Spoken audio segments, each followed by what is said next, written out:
एकावर एक फ्लॅट असतात. हो जी जमिनीमधून जी ऊर्जा येते हो ती मी ऐकलंय की 10 मैल पर्यंत असते, तिथपर्यंत ती हो. एनर्जी काम करते. हो आता समजा हा माझा फ्लॅट आहे, तर माझ्या फ्लॅटमध्ये मी ह्या ह्या ठिकाणी काहीतरी ठेवलंय, मग ती एनर्जी सगळं कॅच करणार ना, मग ती इफेक्ट कोणाला देणार? म्हणजे असं एनर्जीला तर समजणार नाही की स्लॅब वाईज आपल्याला काम करायचं आहे, की ह्या घरामध्ये रचना कशी आहे, हो. त्याच्या वरच्या घरामध्ये रचना कशी आहे, मग ती एनर्जी काम कशी करते? हो ह्याला जिओपॅथिक स्ट्रेस म्हणतात, जी जमिनीच्या खालून येते. म्हणजे ही वन ऑफ द एनर्जी आहे जी निगेटिव्ह आहे. म्हणजे ही एनर्जी तयार कशी होते तर दुसऱ्या महायुद्धाच्या नंतर, त्याच्या अगोदर सर्व लँड गुड होती, फर्टाईल होती. दुसऱ्या महायुद्धानंतर इंडस्ट्रियलायझेशनचं प्रमाण जास्त वाढलं आणि इंडस्ट्रियलायझेशनमुळे जे काही प्रदूषण होतं ती पाण्यामध्ये, जमिनीमध्ये काही ना काही प्रमाणात केमिकल्स सोडली गेली.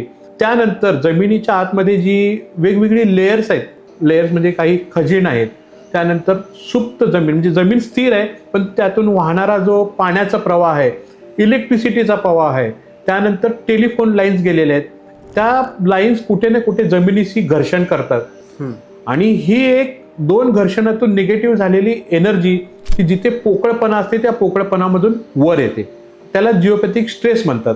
अच्छा, तर हे तुमचा जो प्रश्न आहे की ती कुठल्या लेवलला आणि कुठल्या घरामध्ये ती कशी अफेक्ट करणार, तर ही एनर्जी जनरली 10 माळ्यापर्यंत किंवा 12 माळ्यापर्यंत जाते.